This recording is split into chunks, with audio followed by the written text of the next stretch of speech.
Hello, everybody. Welcome. Can you guys hear me? Yes. Yeah? Okay, good. Welcome, everyone. Today, it's September 6th, and it's the first Saturday of the month. I am your facilitator, Intestar, and today, it's the time for iBUG Unplugged event. We have a very exciting event, and I will find out more about it after our iBUG president, Michael McCallick, tell us some announcement. And I'll pass the microphone to Michael. All right. Thank you, Intestar. Yes, we are having fun tonight, and just want to give you a little heads up on things coming along here in the next few days, over maybe the next week or so. First up, Monday is going to be a really special night. Our iBUG Buzz, 7 p.m. Central Time, and that just happens to be our 700th episode. So we'll be celebrating that and doing some fun little things. We'll still do some training and Q&A, but a lot of the time, our first hour or so, we're going to be doing a little celebrating, and so. Can't imagine we've got up to 700 episodes now, so pretty cool. Then Tuesday, 5 p.m. Central, we've got the mini buzz. That's our open Q&A help session for anyone with iOS-related questions, mainly with connecting up any hardware that would interface with the iPhone and other iOS devices, such as the Ray-Ban Meta smart glasses and other devices, keyboards and headphones and other good things. So if you've got questions along those lines, join us then. Nothing going on Wednesday night, but Thursday? No, actually Thursday we're going to be off that night too. No.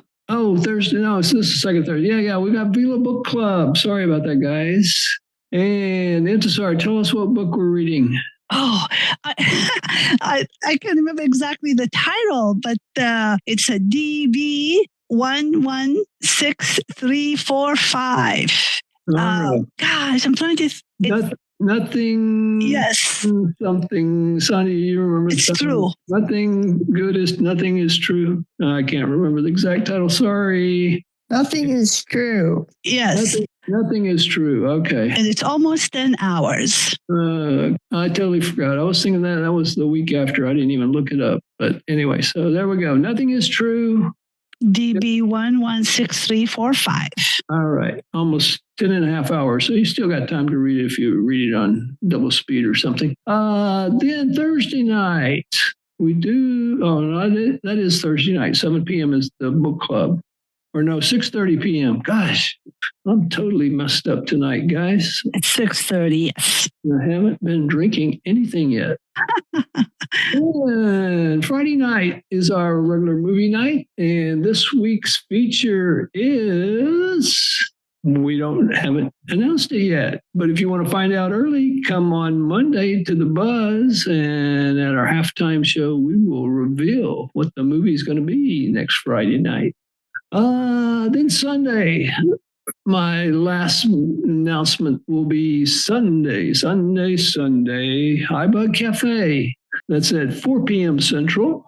And for that one, we're finishing up our intro to voiceover. That'll be part 2.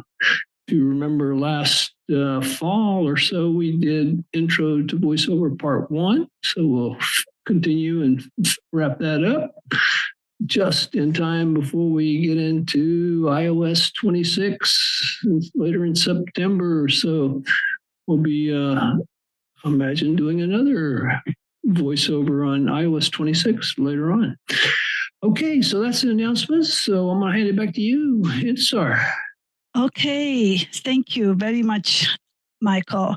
Now I will to take a few minutes and go around the room to for everyone to tell us their name and where they are calling from. And Julie, would you please unmute everyone? And you could unmute yourself before you tell us who you are. And let's see, and go back on the mute. This is Pete, and I'm from Florida. Raheel in upstate New York, Albany. Welcome, guys. Keep going. At Ohio. Welcome back. Angelo, North Carolina. Hey, Angelo. And who was that from North Carolina? Randy. Yeah. This is Derek from Houston. Welcome, Derek. And Sarah in Vermont. Thank you. Sarah, yes. Ed in Georgetown, Ontario. Hey, Georgetown Ed, welcome. Mary Alice from Pennsylvania. Welcome, Mary Alice.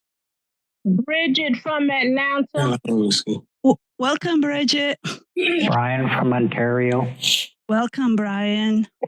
Helene from Woodstock, New York. Welcome, Helene. Thank you.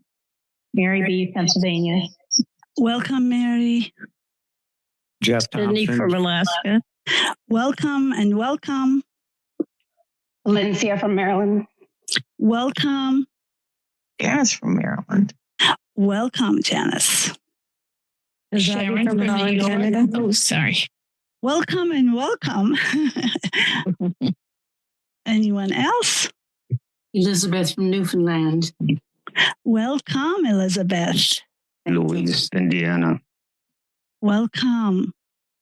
Sandia, Houston. Welcome, Sandia. Peggy from Maryland. Welcome, Peggy. Anyone else? Okay. And I guess I got muted at the beginning. So this is Intestar from Iowa. And I'm wondering, do we have anybody new? This is their first time attending? Yeah? No one? Okay. All right. A few reminders, please.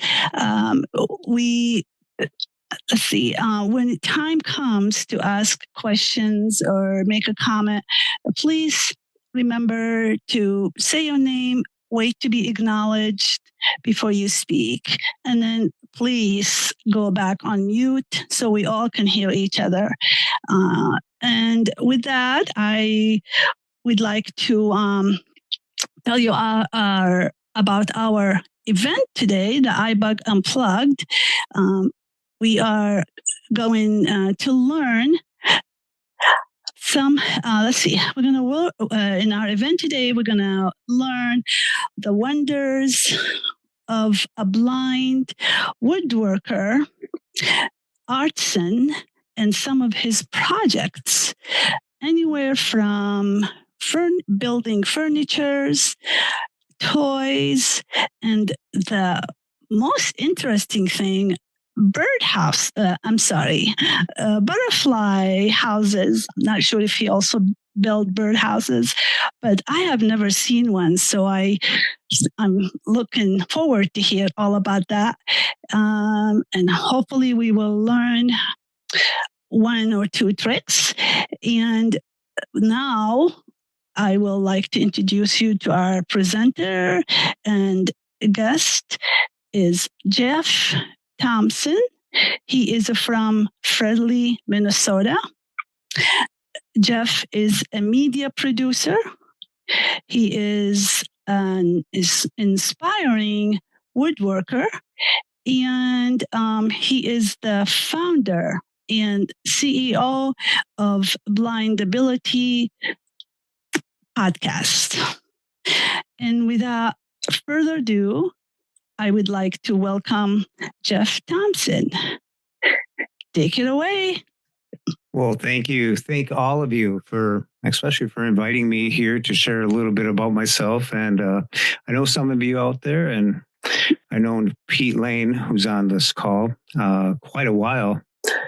And there was a question about how Pete and I first got involved with iBUG. And I think we were trying to think of an acronym, and we came up with BUG. And he looked it up and he says, there's already a group, something of that nature. And that's when he started hanging out here. And then we contacted and had the team from iBUG on our podcast and stuff. And you guys were back at only 400 some at that time. So you've doubled almost coming up here. Number 700. Congratulations to you and the team. I'm Jeff Thomson. I've was sighted for a lot of my life. And back in the day, my dad was a weekend warrior of, repairing stuff around the house, and always told me, if you can't afford it, you better learn how to do it. And I kind of shadowed him a lot on what he was doing and tinkering around with his tools and stuff. And I got pretty good at carpentry work in a sense. Not really woodworking, but carpentry, just knocking things together and stuff. And then later on in life, I got better at woodworking and I lost some eyesight. And I put my tools away for 9 years and really never looked back. I never thought about pulling them out of the garage or whatever. And until I got some training. And I went to training and they put a click ruler in my hand. Actually, the first training place I went, they had a smorgasbord type of thing. And they said, we have woodworking downstairs. I said, I can't do that. So I didn't take it. Well, that was a waste of time in a sense, because when I went to the 2006 NFB convention, I just was exploring. I just had to know I had to regroup and get together with some blind people because I took care of my dad for 2 years. I was out of the network of anything for a long time. And I went down there and they made me sit in the Minnesota section. I came back. I went for a refreshers thing at Blind Incorporated. And one of the first days they put a click ruler in my hand, which is a measuring device that has tactile on it. So when you pull it out, a rod out of a sheath, kind of like a syringe, if you imagine how that works, but it's a little shaped differently. And it pulls out 6 inches, and every half inch is like a piece of rice sitting there on this stick. It's aluminum, but every 16th of an inch, it clicks. Thus, it's called a click rule. And then the shaft is 6 inches, has these blocks. So you can measure. And I caught on to that right away. And within 20 minutes, I was teaching another student there. And then within that same day, I even showed someone how to set something up on a machine. And 4 months later, I was teaching the class. So it's amazing how one little tip or trick, like you can learn on iBUG or any of the iBUG. I was going to try and isolate one iBUG show, but there's plenty of them all week long. One tip or trick that you learn could change your projection, your trajectory of where you're going in life in a sense. And that little tool, that click rule, I became a teacher again. I've always had this knack for teaching. And one thing I really realized today when I was thinking about doing this is I teach myself.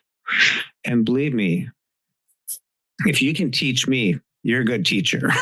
I'm not bragging. I'm just saying I'm kind of stubborn in my own ways and stuff, but life is about learning and stuff. And I've always been a teacher, whether when I was a printer, whether I was doing another thing, I would always teach. And that's what they said I should go into when I went to state services for the blind. I should be a teacher. And with the woodworking skills that I picked up, it all came back to me. I took my tools out. I started doing things and I started buying the tools that the shop had at Blind Incorporated because I wanted them at home because I was learning so fast, all this stuff. It's just like opened up like a floodgate. And it was just something that was always there, but the technique, I didn't know the techniques or the tools that how to overcome the obstacles. When you get visual impairments and stuff, sometimes there's barricades and brick walls in front of you and you believe they're there. But as soon as I evaporated them with, wow, I can do this, and some people say, can you do it? So I overcame that and it just opened up a whole new area that I could pursue, creativity, art, and making stuff. And I even got to go out and teach out at Enchanted Hills Camp, which is part of the lighthouse for the blind and visually impaired in San Francisco. And I taught experts from around the world and, well, advanced, not experts, advanced and beginners woodworking. The only thing about advanced is they probably already used the machine, and beginners are interested in using the machine. So I got to meet a lot of people for 2-3 years doing that. And it's really interesting. I really like meeting people, and woodworking when you're sitting around all standing. I imagine, I don't know, this might date me, but sitting on the hee-haw skit where you're sitting out on the porch with the hound dogs and you're just sanding something, you're just talking, whittling away and stuff. And it's just a good time in the wood shop like that. I really adapted to it, and I started building my own wood shop at home here. And one of the best things that I like to do is, if I make one, how would I set it up to make 20? How would I, if I'm going to cut this piece and set it all up, I might as well run a bunch of boards through there and cut 40 of them up, one for each side. And now I can make 20 of them or something of that nature. So making jigs. So you just push the board up against something and cut it, do again, repeat and do it, rinse and repeat. Right. So that's one thing that I learned how to do, is make good jigs. And, I'm never satisfied, just like in podcasting or editing or anything I do. It's always the next one's going to be better than the last one. And so I make butterfly houses, which people might wonder what they are. They're kind of like a birdhouse, but if you stretch it up, pull it up taller a little bit, and then put slits in them, like a set of 3. If you take your 3 fingers and just stripe down 3 inches, now make those holes or slots that something can go into. And so each tier would have that. So if I make a single, a double, or a triple, and then I put a little false roof in between each of them. So it's like a stack of birdhouses, it looks like, for the tall ones and the middle ones and the small ones. And they became real popular. And I used to put, like a gymnasium of bark and branches inside and glue them all up. And it was like, wow, if a butterfly ever walked in here, they would have they'd take their wings off and watch TV, So I really went all out with that. And then I realized that butterflies really don't stick around and go in those things. And it's mostly yard art, but people like those. And I probably made 40, 50 of them, and they're all gone. I think I got 10 around right now, but they're different than the first ones because I keep changing it up a little bit and trying to make them one just like the other. And it's tough trying to get every machine down to just a way of doing it. And that's my niche. I belong to a group called Woodworkers for the Blind, and that's ww4b.org. And it's a bunch of people that just share ideas, give you tips and tricks, or they listen to your tips and tricks, just like a sounding wall where you can go drop something in on a list. Kind of like iBUG, when you want to learn something about a gadget or a software, you have a place to go. And that's where we go as a blind woodworker, to ww4b.org. And it's nice to have that resource. So I taught that in those events 3 times. Went out to California. We held them there and get to meet a whole nother group of people. These are really experienced people. So I got to really fake like I know something. But it's a good time meeting these people, and they're all really unique. I think one of the most important things about woodworking, it's not anything else or anything different than what we do as people who have lost some eyesight, is organization.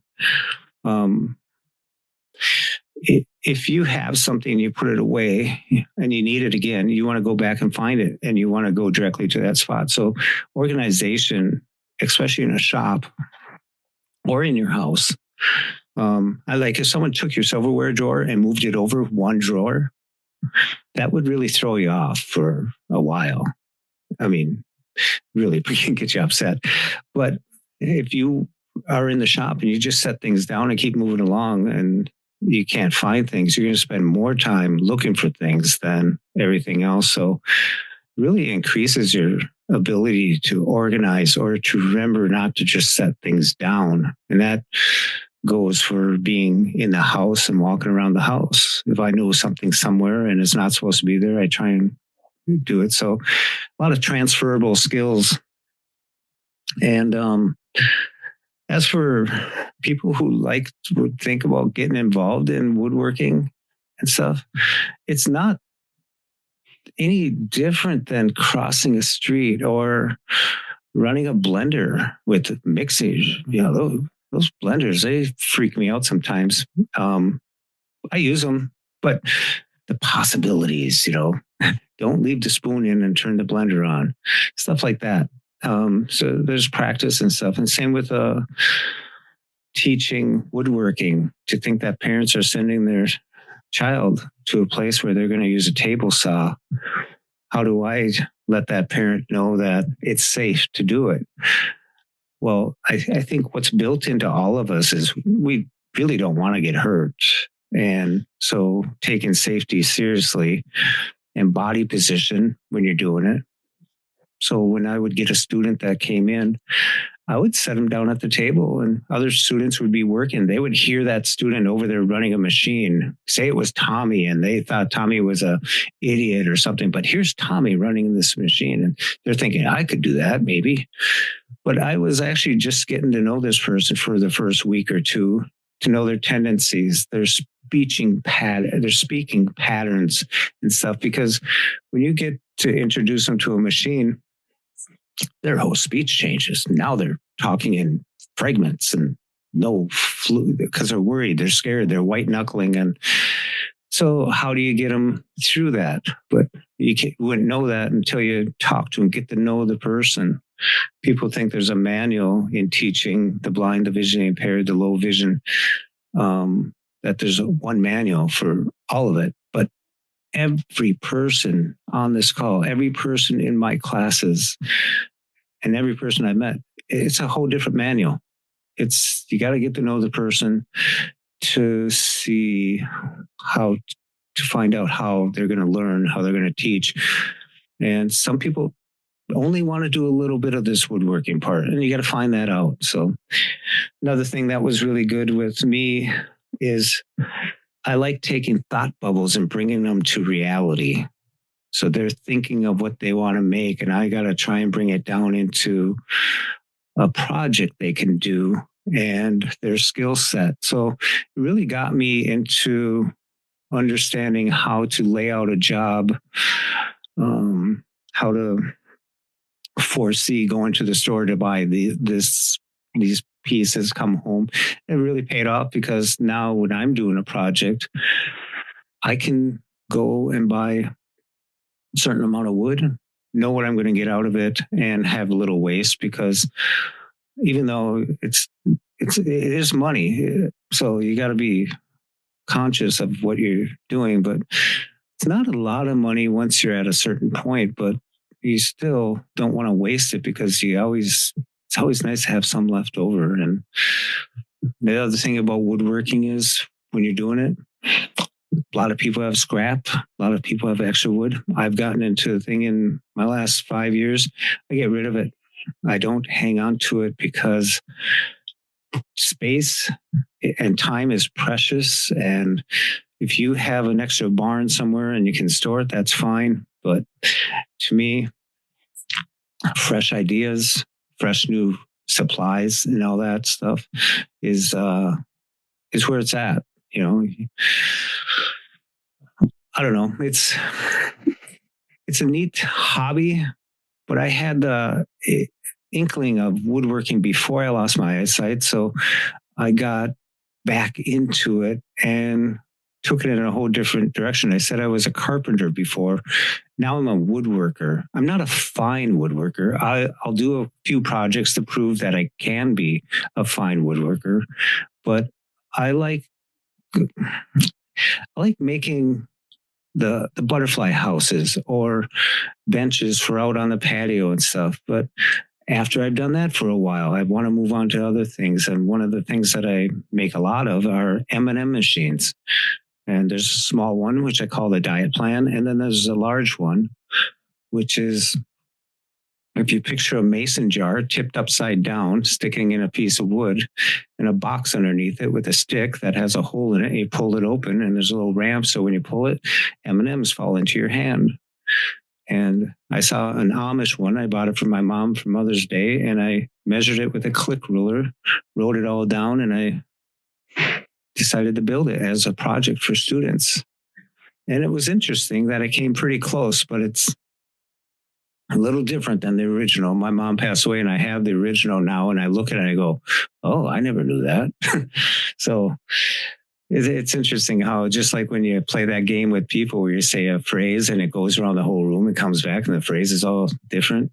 There's lots of ways to do things in woodworking, and the more you do, the more you find out there's a lot of ways to do it. And you just got to find stuff that's comfortable for you and the machines that you can get. But yeah, it was very,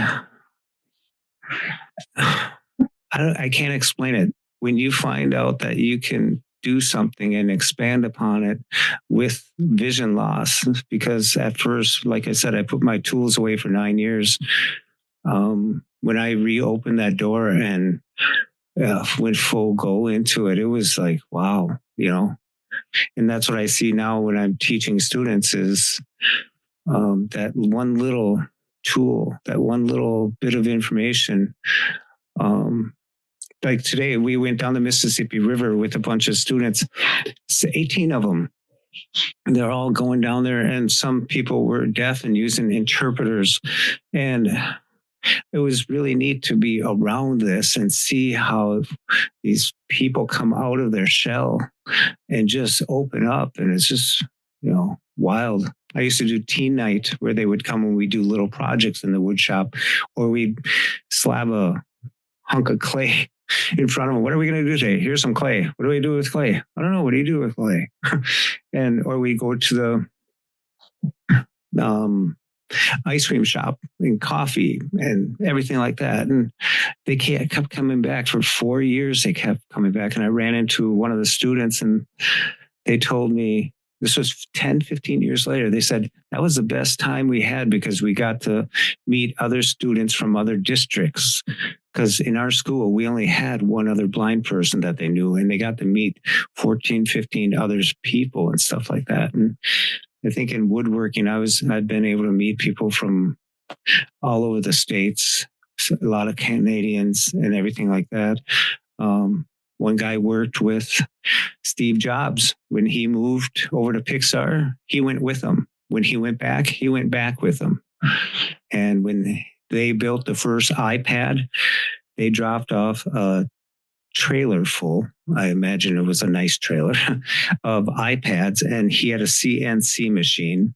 And he put Steve Jobs' signature on for all the employees. They got a iPad with Steve Jobs' signature on it. And they had his family took it out of the box, put it back in the box because of the serial numbers on it and stuff.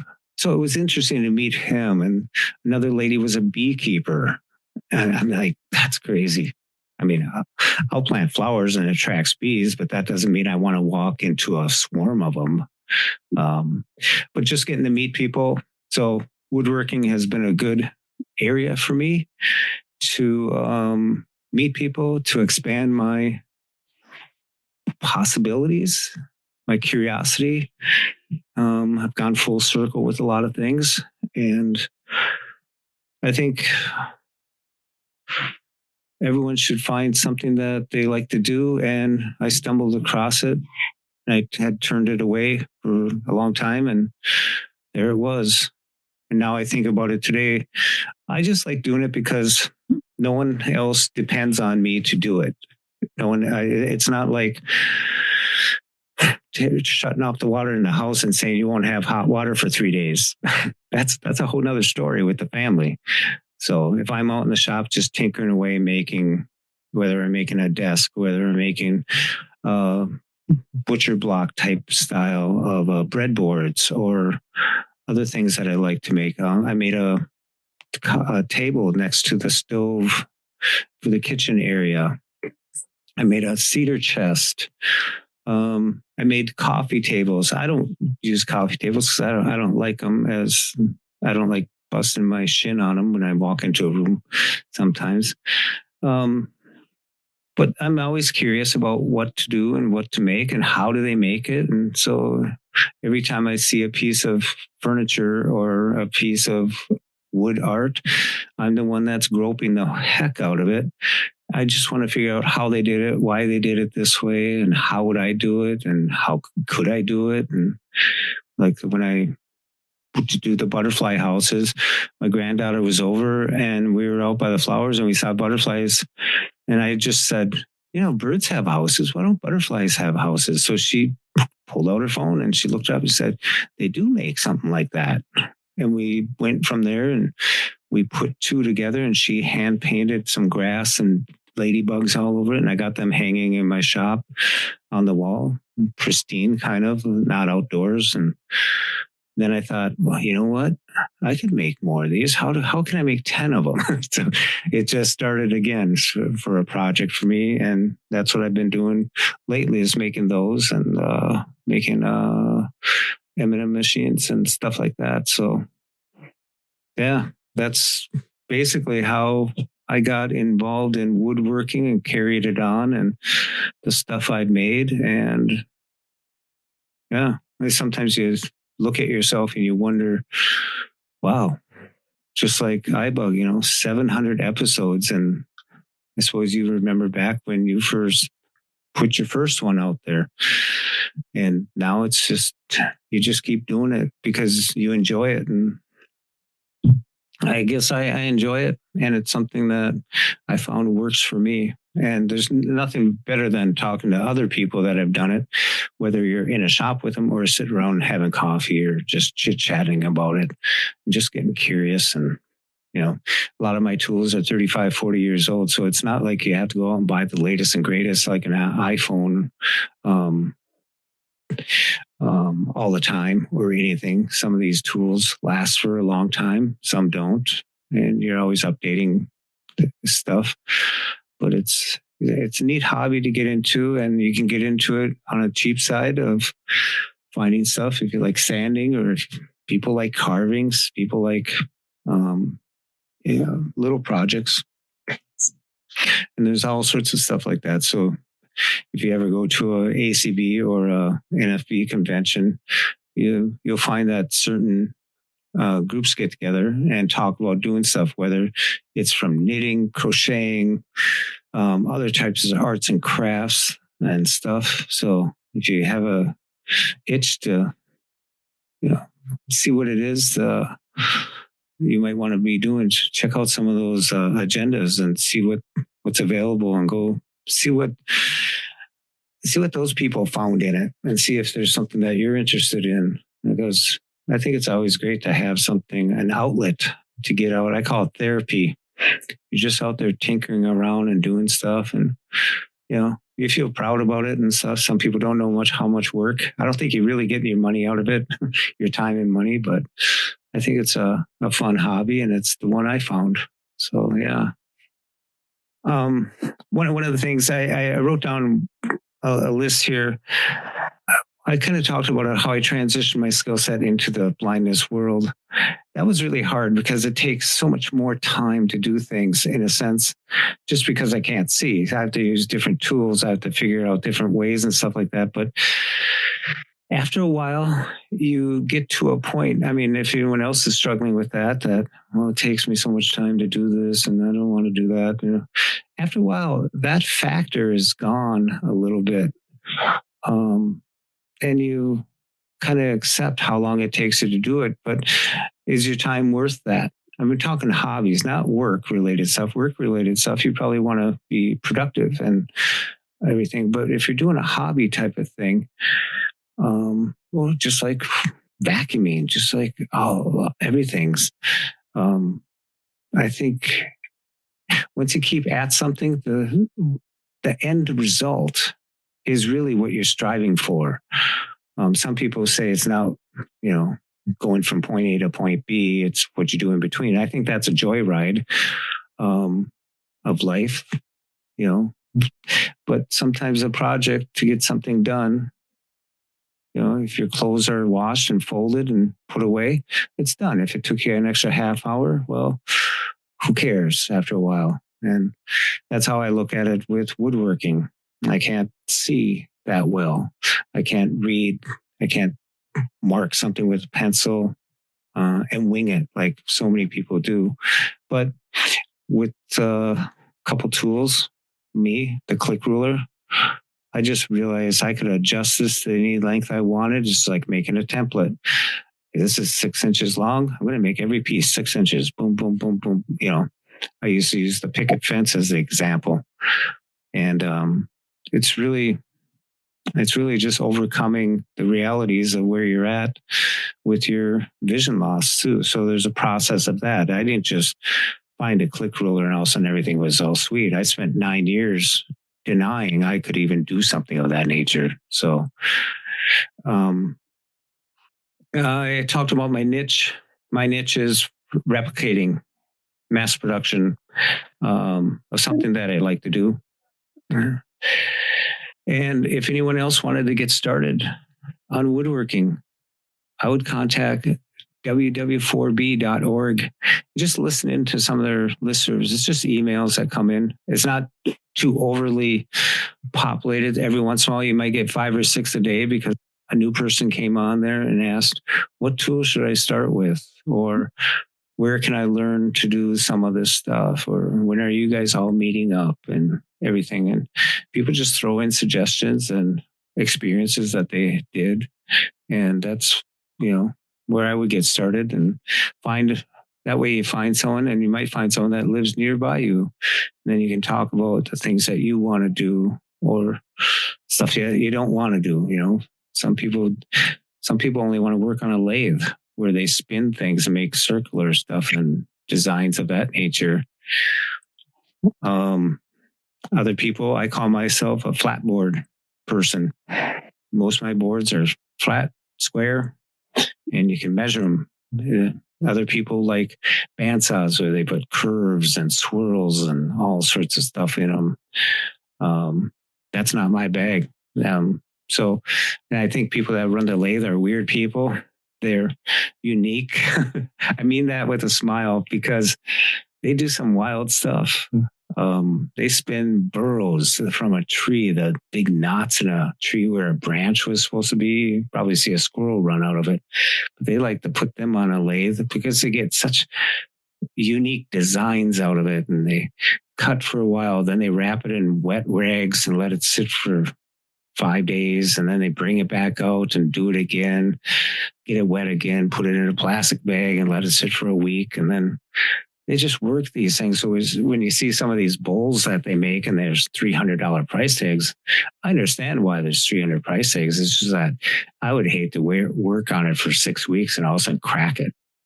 Back to the drawing board, But they like it, and that's their thing to do. My tools, my setup, I have a table saw. I have a miter saw, crosscut compound miter saw.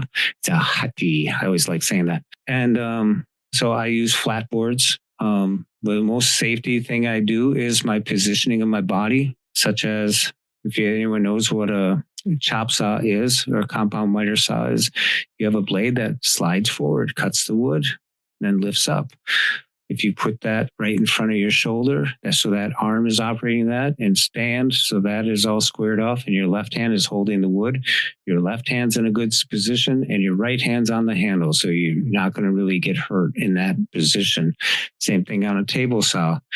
Once you get it all set up, you put a feather board, which is like a comb and a slant, and it puts friction against the board. So it pushes it up against a fence so it stops somewhere. And the blade, you're going to push it through there.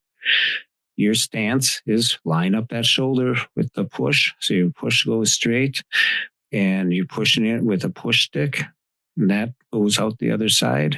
And the other hand never goes in front of the feather board that you set up. The reference point would be about 7 inches away from the blade. So you're safe. And when you shut a machine off, you listen, and when you hear nothing, you're still feeling the table because you don't move your hand, and you count to 3. And believe me, I've actually reached forward and met the saw blade at the same time it stopped and the same time I touched it. And I just stopped for a second and I wondered, what did I do there? I was just in a hurry. I just reached. So stuff like that is important. And every time I get done with the machine, I unplug it. So you'll never walk into my shop and a machine is plugged in. For one reason, inadvertently, a kid could walk up to it and just hit the switch. And you don't want that. But if someone's going to intentionally plug it in and then hit the switch, well, they were on a mission. And even like when I have an air compressor, every time I'm done doing what I do, I disconnect the apparatus that's hooked to it like a nail gun, because those are live. And you really have to respect that. A lot of stuff is moving towards batteries today. One thing about if you're going to get into woodworking, the high cost of the product is the batteries. You can buy a unit for on sale, $89. Then you go, oh, I need another battery. The battery's $69.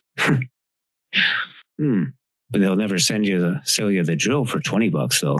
But so when you buy say you buy a drill and then you buy a skill saw that's battery operated, then you buy a flashlight that's battery operated, and go down the line. There's different types of drills and different types of tools, even nail guns with batteries.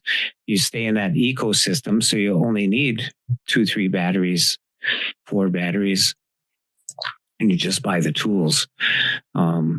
And that way you don't have to crisscross and worry which, this is old Milwaukee, this is a DeWalt, this is another brand of tool, Black & Decker or something. So there's things that when you start out, when you want to buy stuff, that you'll learn from other people, what they do, how they do it. And I think that's the biggest thing. And the other thing is, if you're interested in making checkerboards or breadboards, I want to make breadboards, charcuterie boards. That's your thing. Well, all you really need probably is a table saw and a miter saw and some glue and some clamps. And there you go. You don't have to buy all the other equipment. And then slowly, when you get interested in doing another thing, you start adding to your tool chest that you're building. And I think a silly thing that people do is they think that they just want to shop and the shop should have all this stuff. Well, we all know if you're not a Braille reader, you don't go buy a refreshable Braille for $4,300 or stuff like that, you know. But if you're a PC user, you don't go out and buy an Apple. But some people just think they need everything and they spend a lot of money on it. And I'm the other way around, is I need this, so I get this piece. Then I need that, I need this piece. And that's why I built my shop. So I can say I have tools that are 35, 40 years old. And I think actually it hasn't changed over the last few years, but I found ways of doing other things that I don't need a track saw blade for $1,000. You know, I can C-clamp a board onto a board and let the skill saw ride against it. It's kind of neat as I'm thinking here of all the things that I've done or do and all the things I've wanted. Oh, I wanted that shop with everything. I tried talking the wife into changing the living room over to a shop. I'm kidding, but it's just so interesting of the things that you may want. But what are you making? What are you doing? And what do you need to do it? And, you know, and everything I have in my shop is basically on wheels. So I have a French door on my double garage, and I open up the French doors and I have 3-inch wheels underneath them, so I can pull it up to the threshold, lift just a little bit, and it rolls right over the top of it. And I set up my table saw out on the driveway and I cut out there. That way I don't have to worry about the dust as much inside. my router table, my work tables that I built, everything is on wheels. So I can rearrange the shop for the project I'm doing. But the most important thing is that everything I do, I put back or rearrange it so it's back how it was. So when I come out the next day, it's where it's supposed to be. And you start to respect that a lot, because if you ever walk in and you left everything the way it was the night before, and you're just basically lost for a while until you put everything back and then pull it all back out again so you know where everything is.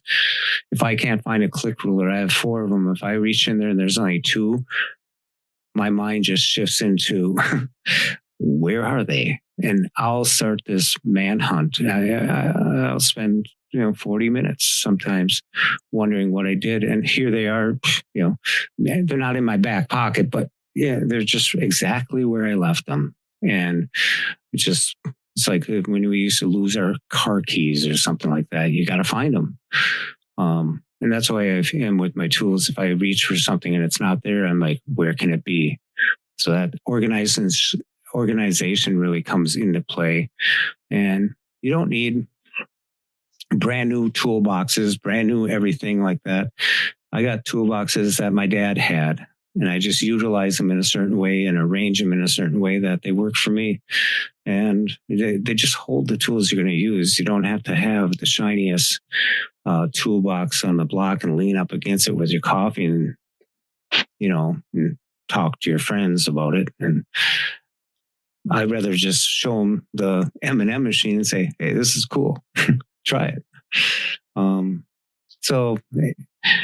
But I did want all that stuff at one point, but as you get into a hobby and stuff like that, if you can make something, do something, and you do it, more power to you. There's other ways of doing things. And I think the way that you do it would be just as fine, just the same as I feel about myself and my woodworking. I like doing it. I have the tools I have, and I don't feel challenged by anybody that has brand new equipment, all sorts of stuff and everything like that. So health wise, always wear a respirator or stuff you breathe. You always want protection there, because you may get away with it when you're 20, 30, 40. But as you get older and stuff, that it takes its toll, that micro dust, the small little stuff. Wear a mask, wear safety glasses. Even though you can't see, it still hurts when you get sawdust in your eyes. Protection is always the utmost that you can do, because if you hurt yourself, it wrecks the idea of having a hobby. That it's so easy for people to think, well, it's too dangerous for me to do because of this. Well, if you use common sense a lot and safety first, that type of rule, and precautionary stuff like putting a mask over your mouth so you don't breathe the dust, and wear rubber gloves when you're working with finishes. I have a box of latex gloves, latex, or there's another brand that's non-latex, but they have them. I just buy a box of them, so I go through them. And if you're going to stain stuff or varnish stuff, there's certain rules about that. I always walk outside, go over to my garbage bin, and they have the handle where you pull it down to the street with. I drape them over there so they air out, because you shouldn't have fumes in your shop, or especially in rags. They can be combustible if they're compacted in a small area. So those practices that you pick up from others or you've learned yourself, vacuuming, keeping sawdust down is huge, just because it's all about health, safety, slipping. You don't want your cords running all over the place. My cords are retractable. They go to the ceiling. So when I'm not using the cord, up it goes. Sure, I've left it at about 5'6" height and ran into it. But it's all these little things that add up over the years that you develop that you don't think about anymore. But every time you start a project, you got to remember the very first basic steps of safety and everything. So the best thing about cutting wood is sharp blades. Nothing, it cuts like butter. That's what you want us to be able to say. And recognizing when it's not cutting like butter, and recognizes the tension on the wood, the way the wood is shifting as you're cutting it. Why is it doing that? Is there a warp? Is there this? Should I stop? Should I keep going? And just the other day, I backed away from my miter saw. I actually backed away quick, and the board sprung up and got caught on something. But all things that gave me all the little red flags that were going off was like, okay, okay, stop. And I lifted my hands away and I just stopped. But you learn that. You learn to pay attention to the sound when the blade is cutting, when it's binding, when it's not doing this and that. So it's part of the tricks of the trade that you learn, and it makes it safer for you later. I don't know what I was thinking when I was 20. Just force it through there and just get her done. Don't be shy, but nowadays it's, you realize the tension. Did you hit a knot in the wood? If it's warped, I hate warped boards. They bind, and that's not good. But yeah, there's just, I could go on and on and on about stuff that a lot of people probably don't pay attention to when they're learning woodworking, because they just want to make something. But when you're making a lot of stuff and you want safety and you want it to come out good, you're always curious about why things work this way. Why does this? How can I prove it better? And just like I said before, everything I do, I try and do better than I did the day before. Don't talk to my wife about that, but I'm just saying, if I'm making something, my last jelly bean machine or my M&M machine, is better than the batch that I made last year. And same with the butterfly houses. They may not appear different, but I know that I made 20 of them in the time that it took me to make 10, because I changed the way I do things. So yeah, that's me in a nutshell. I also produce the Blind Abilities podcast, and I use probably the same practices at that. I'm curious about it, work at it, try it, worked with Pete a lot, and we experimented with a lot of different things. And after a while, you just get your little wheelhouse areas. And Pete and I had 2 different wheelhouses, just like in woodworking with other carpenters. Some people have a niche for this area. My niche is here. Pete's niche was there for this. And it worked out good together, doing stuff. And that's what I like about hobbies, woodworking, podcasting, all that stuff is, talking with other people, learning, and just basically learning and improving. And you're never at a point where you're too good to learn, because life is all about learning. And that's about a nutshell about me and woodworking. Are we taking questions, any? Yes. Yeah. I'm going to ask Jeff. Jeff, are you done? Are you ready for comments or questions? Can you hear me? Yes, I hear you. Oh, okay, good. So, so you ready for some questions and comments for people? Oh, yeah. All right. Okay. Everyone, Julie, if you unmute, is Julie with us? Yeah, not sure. Unmute everyone, and please, if you unmute yourself and say your name and wait to be acknowledged so you could speak. This is Pete. Okay, Pete. Thank you. Annie, Jeffrey, good to see you again, buddy. Yeah. I got one of Jeff's M&M machines. I thought it was a gumball machine, but I guess it's an M&M machine. First of all, there's no truth to the fact that he calls it the diet plan, because I still seem to eat as many M&Ms with the small one that I probably would with the big one. But it's definitely a good piece of, it's a good thing. It sits in my living room. It's been there for 10 years now. And I've gotten a lot of good use out of that. And it's really quality piece of equipment. So I wanted to thank you. And Jeff and I had a pretty good run on Blind Abilities, and Jeff takes the same approach with his podcasting, which he's still doing now, by the way, with Blind Abilities.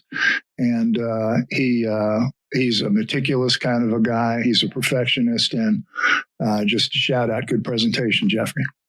This is Nikki. Thank you, Pete. This is Nikki. Yes, Nikki. I'm sorry. I have to go in a couple of minutes because I have to facilitate program. But I wanted to mention, you made me think about when you were talking about doing a good job and taking your time.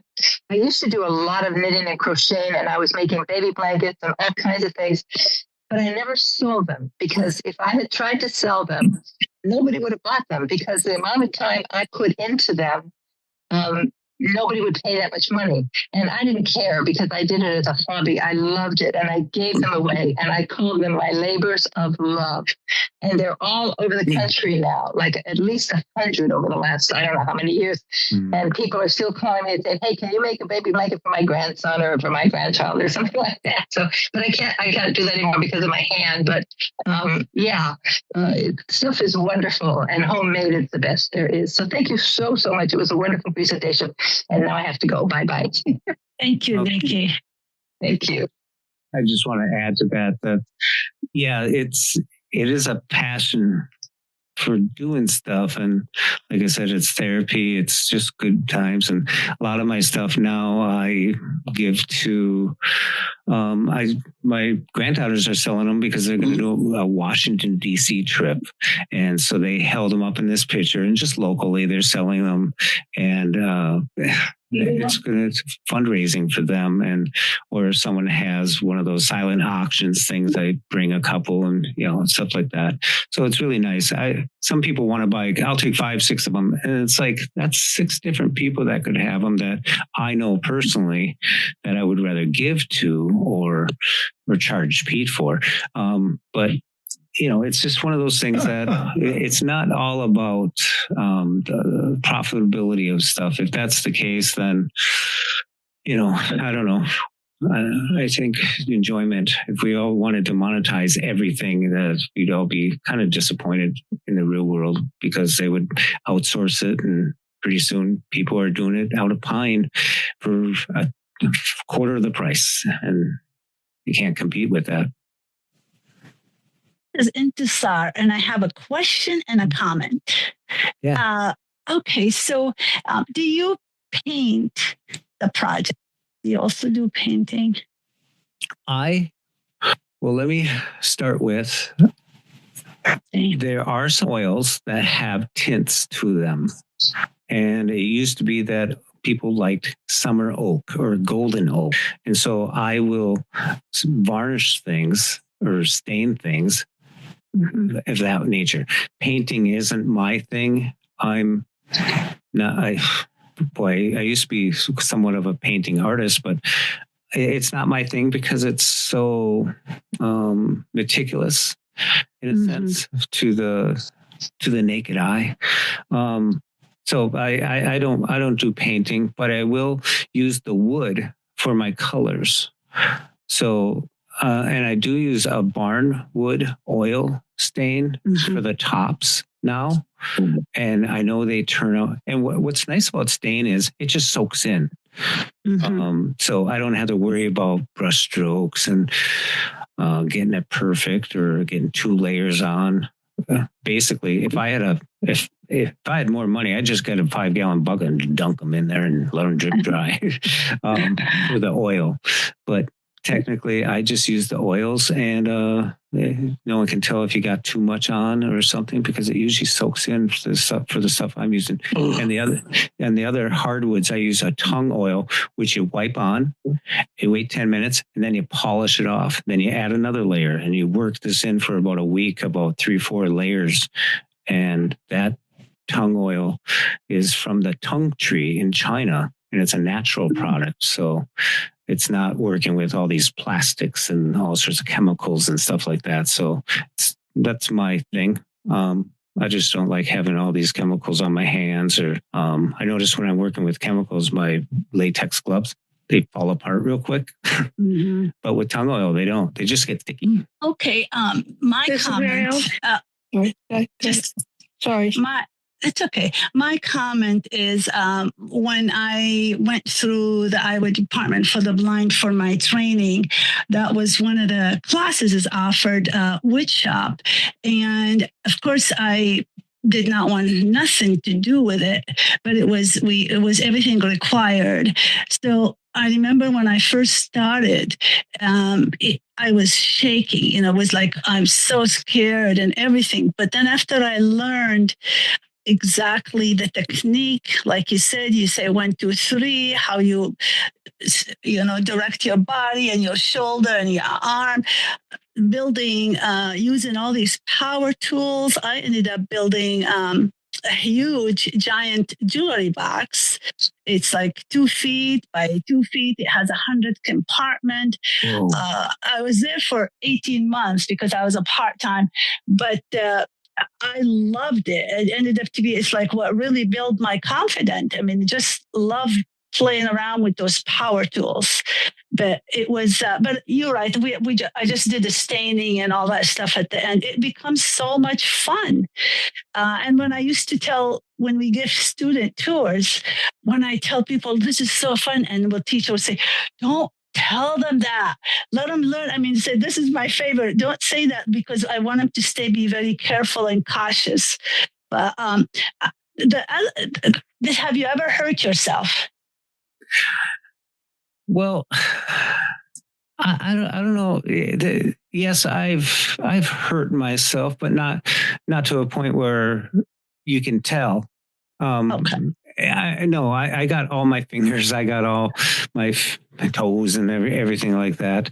I think, every once in a while you do something that's like you're sanding something with a power sander that vibrates and stuff, and you go test it out, and all of a sudden you touch your finger to it a little bit too much or something, or or you hit yourself with the hammer, pinch yourself between 2 boards, or it comes with the territory. But yeah. I've done worse things in a car door than I've done in the wood shop. My cane broken. Me hand. too. Yeah, or pinch your hand. You ever shut your finger in a drawer? I mean, I done inadvertently, or in a door, or catch your shoulder and stuff like that. It all happens. And the thing is, if you're going to put yourself in the wood shop, I think another level of awareness comes. And I think one of the hardest things to get through the mind is, when you're doing repetitious stuff, is to keep on thinking about what you're doing rather than drifting off and wonder if Pete's going to finish that podcast or not. Of course he did. You just have to keep on paying attention to yourself to make sure that you're paying attention. Yes. Thank you. Mary Alice. Yes, I just wanted to say it was a great presentation. And I wanted to ask you, can you buy them? Can you buy your M&Ms? Where do you buy them? My machines, I'm actually thinking about going to the next convention and gonna have a booth there and stuff like that. And I'm not there to get rich and start a production line and all that stuff. I like to talk to the people and get to know people. And at conventions, it's nice to have something to do. So sitting in the exhibit and talking to people, and some people buy them. Some people just like to see them and chit chat. And so I'm actually doing that. M&M's is my favorite candy. So having an M&M maker from you would be really cool. Oh, yeah. From England, they sent me the M&M man with the British hat. Cool. Yeah. Cool. There's people that have received these things that have sent me gadgets and gadgets. And I had this one that was in this one bin. Every time I open up the bin, it plays this little song, and I think the batteries finally wore out. But it was an M&M thing. So people think I'm crazy about M&Ms, and it's like, I am. I know, it's my favorite candy. I just put chocolate covered raisins in one, and it works. Wow. And then the other one, I made a 1-inch thick receiver, like Pete has, the kind that spin the wheel and they fill up. I can do peanut M&Ms in those. So Yeah. Well, that's good. I'm allergic to peanuts. I can't have peanuts, Oh, but no. I love the M&Ms. Oh, yeah. Okay, thank you. Thank you. Yes, go ahead. Yeah, Jeff. This is really an inspiring story. I mean, you started out by saying that before you started losing your vision, you got excited, got interested in woodworking. And then at some point, you said, I can't do this. Mm-hmm. And you put it away for 9 years. And then you came back with force. You came back with everything you had, and you turned it into your go-to place. Some people go to yoga, fishing, meditation. You go and do something with wood.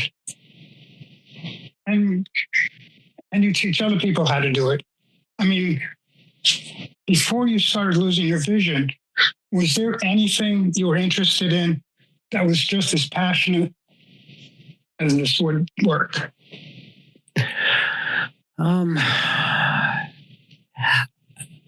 I don't think so, because I was so basically caught up in, I was in the printing industry. I printed art reprints for artists. It was a Cadillac type of work that I worked for. It was high end. We did the Sports Illustrated calendar the first 2 years. I thought that was my thing.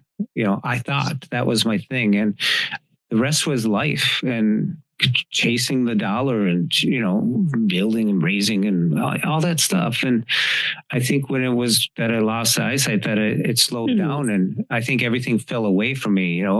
Someone told me it turns your life upside down. Don't worry what follows away, see what sticks. I think I stuck with that for a little while. The things that are around me that stuck with me, the people that stuck with me, and all that stuff. And then I had the opportunity to reevaluate through State Services for the Blind. I got to go to college, but I got some training along the way. And then after my dad passed, I went back to training just to get my skills back up. And there was the click ruler, and boom, there it was, waiting. I've been waiting. There it was. And who'd have known? Mm-hmm. No, wonderful. Yeah. Valencia. Yes, Valencia. Okay. Good evening, Mr. Thompson. Thank you for your presentation. I'm familiar with Blind Ink and the click ruler. I think that's one of the best inventions around for the blind. Now, you did mention a table saw. I'm wondering if you have worked with a radial arm saw, a rotor, or a bandsaw. I've worked with a bandsaw. There was an acrylic addition added right in front of the blade that you could actually follow a pattern. I would say it wasn't perfect, but it would give you the general idea, and then you learned how to do a lot of sanding to bring it down to the shapes and stuff that you wanted by attaching a pattern on top of it. Radio arm saw, they had one when I first started there, and it took a lot to keep that accurate because it's so versatile. It can pivot, it can slant, it can do this and all that, and all it takes is a little bit of tension on it on one side, then you got to spend more time setting it up. They are a versatile tool, but I find that they take up a lot of space when you really think about running a board to rip it in it. But as a crosscut, I found that they went out of style as soon as people started having the miter saws because they're portable, they take up less space, you can get it, and basically somewhat safer nowadays. I'm not sure if they still make a brand new radio arm saw. I haven't looked into it, but the accuracy consistently on those were something to be desired. What else was there? A router? Yes. Yeah, I have a router table, and then I have a palm router. And the palm router is nice because if you want to put it like a bevel along the edges of something, it's easy. And then most of my router bits have a ball bearing on the bottom, so that rides on the wood. So I don't have to have a pattern or a frame around it. And a router table I have, and I use that to put the bevels on the slots for the butterfly houses. And that uses a bearing. No, that doesn't. That uses a straight bit, a 3/8 straight bit. So yeah, I'd always suggest that if you get into routering, that you get a small table. You get them for $100, $150. Nice fence, and they're a neat tool to get to learn to use. Thank you. Thank you. This is Derek from Houston. Yes, Derek. Thank you, Jeff. That was a really nice presentation, especially that first part, which you just discussed with the other gentleman about how you kind of stopped when you got blind, and then you waited 9 years and got back into woodworking. It's kind of something I've been through, and I reckon a lot of other people. The question I have is, how do you aim a nail gun, and what brand of nail gun do you have? Well, first of all, I bought a kit one time, and it came with a compressor, and it came with 3 nail guns. And after a while, those nails, some of them I didn't trust anymore. It was just something to get me started, but the compressor was pretty good. So I bought a DeWalt finishing nail gun. I also have a DeWalt framing nail gun, which is electric, but the compressor is the one I use for finishing. Because I had the compressor, I thought it would be reasonable to keep using that. And aiming is always away from me, believe me, away from my hands, away from any part of me. Safety glasses, because every once in a while, I haven't had it happen with this one, but 2 nails will come out. But you have to be cognizant of what you're aiming it at. The other thing is knowing how it comes out of the tip when you press down and then you squeeze, that type of thing. But there's a needle down there, or a 1/4 inch by 1/4 inch type of area where the nail comes out of that area. So I would suggest taking a board, setting it across a waste bin, or setting it on your table somewhere where you can just shoot it into and see where you line it up. You shoot and see where it ends up, and get used to that tool, because even though you may figure out one tool, you might use another one that it shoots 1/8 of an inch off to the other side, or to the back, or to the front, or something. So different brands have different types of key points where you may touch to line it up. So if I'm going along the edge and I'm going to shoot the nail into something, typically what I like to do is I like setting a board alongside of it.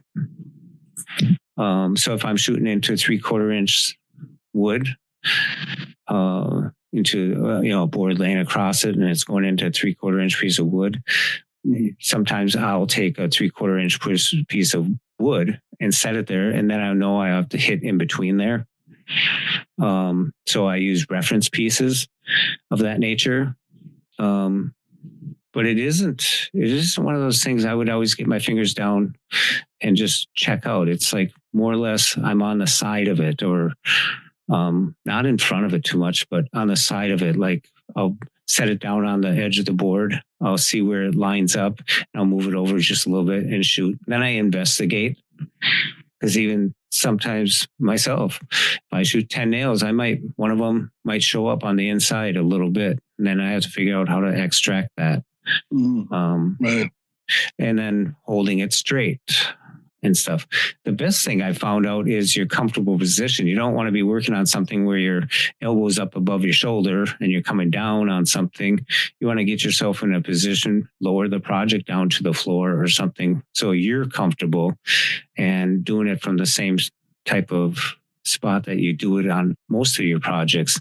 When you start reaching and start doing it at weird angles, that's when trouble starts happening, because those nail guns will shoot right through the wood and whatever's in its path, is going to get struck. So they're a dangerous tool, just like nailing a nail. That's one of the first things I learned how to do. And it's all about for me, it's about when I'm nailing a nail, the sound.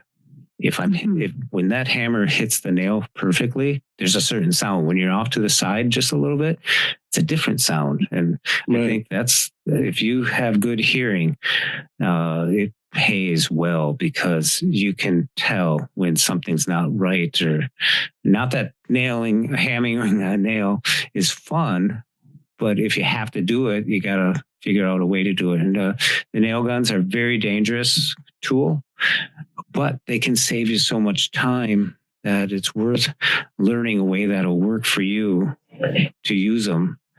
And that's great advice. Yeah, because I bend so many nails trying to hammer them in because I don't strike them right square, that a nail gun would be better, but I've always been scared of getting one of those. Mm-hmm. Yeah, it's one of those things that I thought I hated the table saw. I thought you have to have a lot of respect for the table saw, and now it's one of my favorite tools. But if you don't have fear, if you don't have respect, if you don't have fear for something, I mean, you got to be. That's why you respect it so much, because you know what it's capable of doing if you do it wrong. And that's about the nail gun is kind of the wild, wild west of the tools. But I'm not one that'll say I make a box and have a divider and go around back and just boom, boom, boom, boom. You know what I mean? Nail it. That's not me. I'll take a click ruler and measure if it's 10 inches across and I want to put the nail at 10 and a half. I'll set it up for 10. And then don't realize that if I butt the nail gun up against that's about a half inch, and then I'll shoot, then I'll go investigate. So that'll work for me, so that I'm using a guide then. Some of these people that they just boom, boom, boom, and I'm not that guy. I need references. Right. Because it's hard to get a nail out. Usually you have to pull it the rest of the way through rather than pulling it back out when you're using a nail gun. So yeah, right. The damage can be done.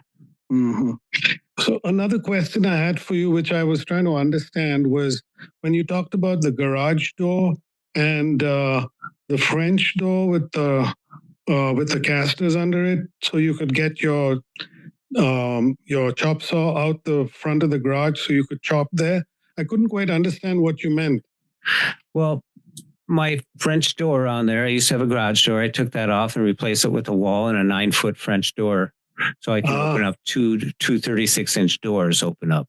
Okay. And then there's like a threshold at the bottom.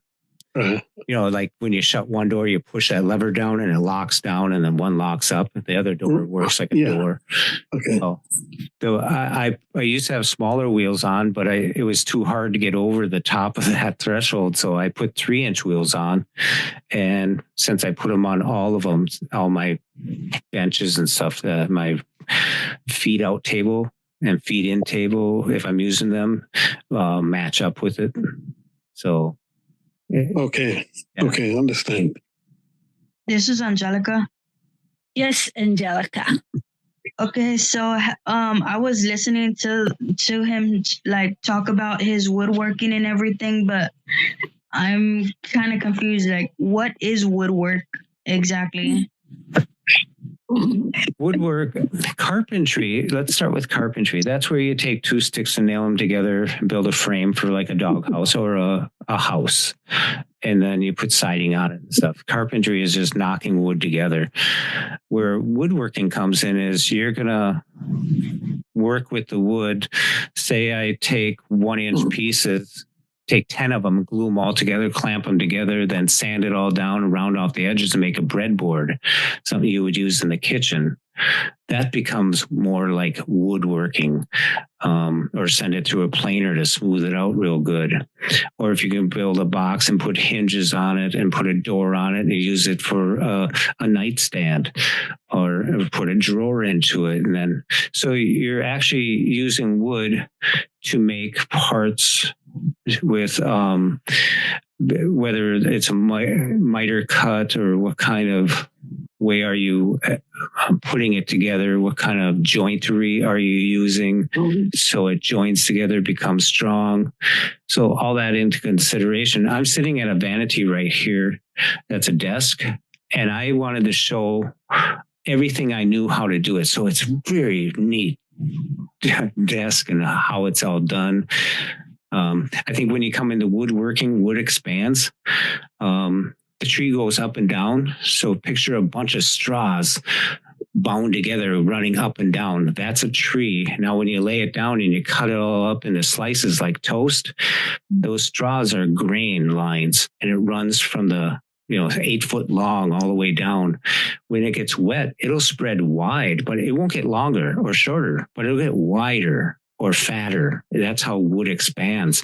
So when you're building something, you don't want to put two different grains running opposing each other, because the glue, it'll break, it'll buckle, it'll push. So you have to understand the nature of wood, how it contracts in the wintertime from the heat from your house, and then in the summer and springtime, how the humidity will make it swell up and move. So fine woodworking, people who are into the delicacies of perfection, they take all that into consideration, where someone that's building a doghouse would look at me and say, what?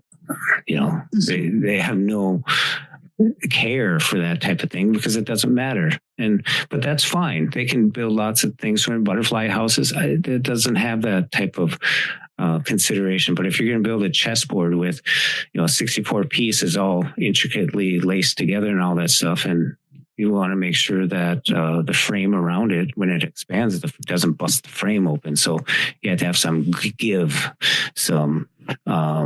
consideration for all the characteristics that go into the woodworking. Thank you. Is there any? Yes, go ahead. Okay. I have a couple questions. First, you have quite a bit of echo. Oh, no, I think she said.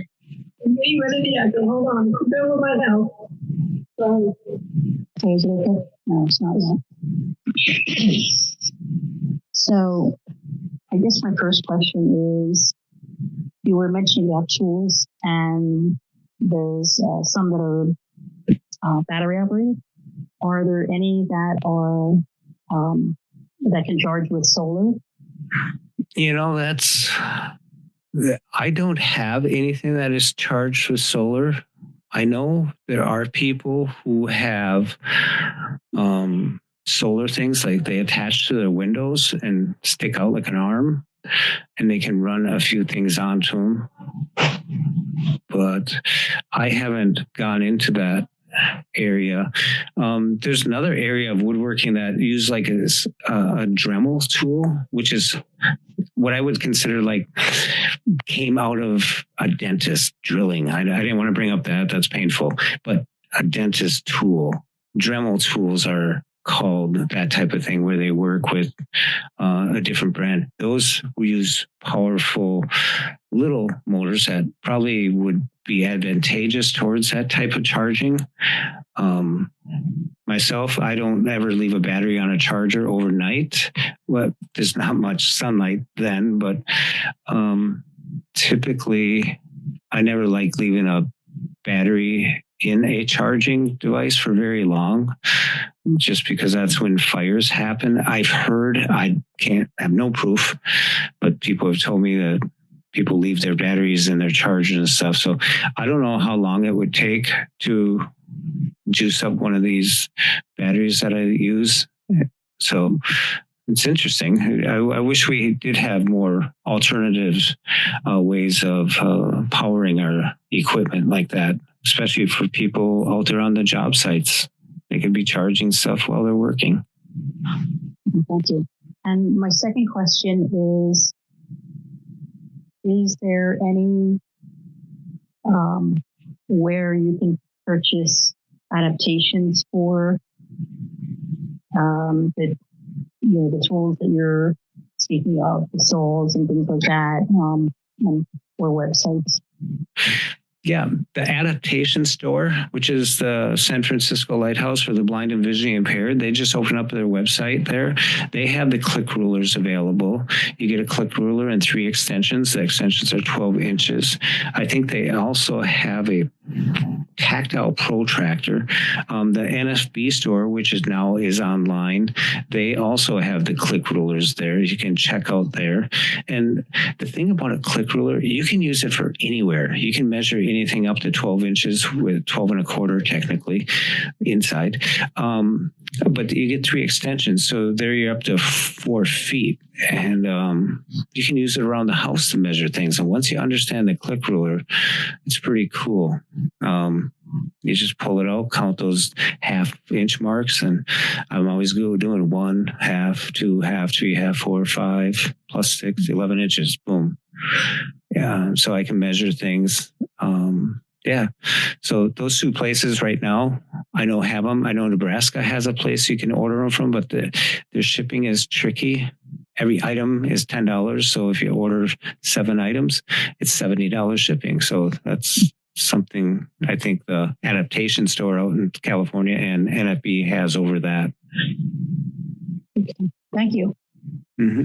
Yeah, the NFB store, it's called Independent Market, and they do not have shipping charges, but they do have handling, and it goes, in a certain amount. But it's like you said, it's much better than other places, and it is online now. The market. Dan? Yes, Dan. Interesting tonight. Thank you. And I've been on WW4B's subscription list for years and find it real interesting. What I'm not finding, and I would appreciate maybe a thumbnail here, what about folks who live in condos or an apartment and don't have garages or separate shops? And what we're really interested in is smaller work, tabletop clocks, wooden toys for grandkids. It may be a floor standing bookcase, or in my case, I'm interested in building like the old classic floor standing radios that they used to have in the 40s. Can you talk a little bit about people who don't have room for the large equipment?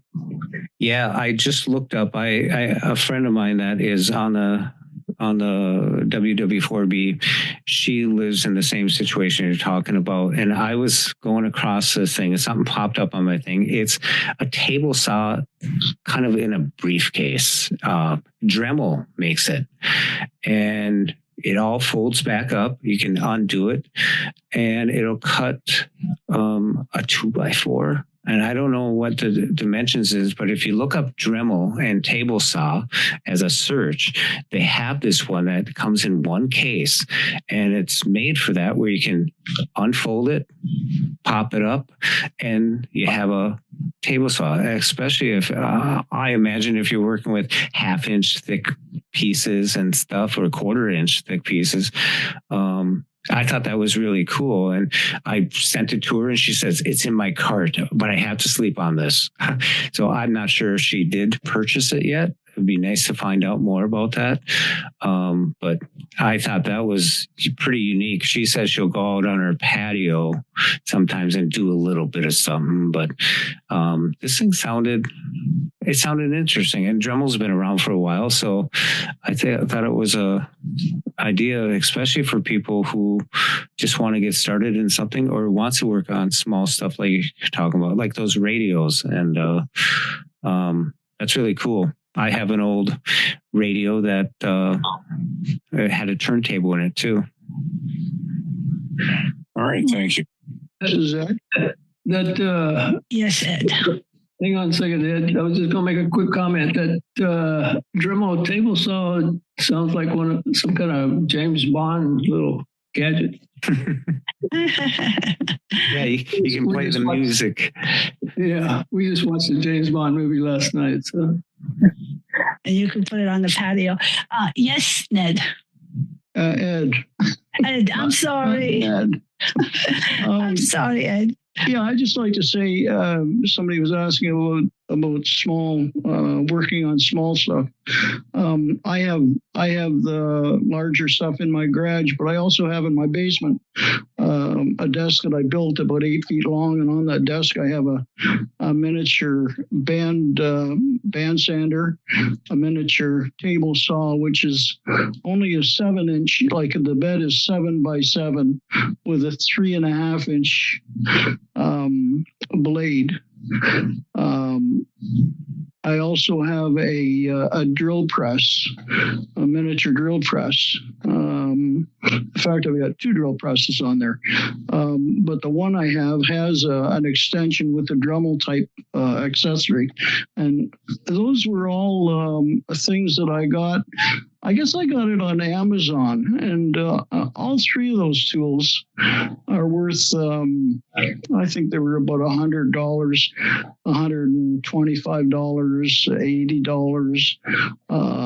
And there are a lot of other ones that are available, and they're ideal for working on small projects. Somebody who likes to work with wood, much like building those small clocks, it would be good to use. Now the table saw is okay for cutting small stuff, and I have cut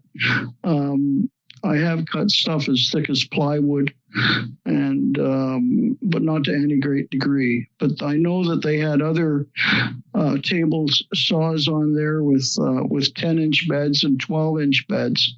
But I wanted something smaller because I have a table saw in my garage, so I didn't really need anything bigger. The drill press goes down to something like a 0.2 millimeter drill bit, which is, I mean, it'll drill a hole so small that it just disappears. Like I'm totally blind, and I have trouble with the really small holes because I can't even find them with a pin, which was what I'd be drilling the hole for. But just a lot of interesting stuff on Amazon if you want to search around there for different tools that are available. And hand tools are the same thing. I've got all kinds of different little miniature clamps and things like that I use for a hobby type thing that I'm working on. I've even seen some of those tiny lathes that they use for like pin lathes to make pens. Yeah.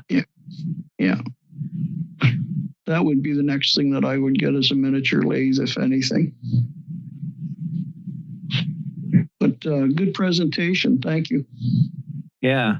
Oh, incidentally, I also have a micrometer that I use for measuring. It's about 330 millimeters, so it's about a foot long, and it measures in. I have it metric, and the readout is in Braille.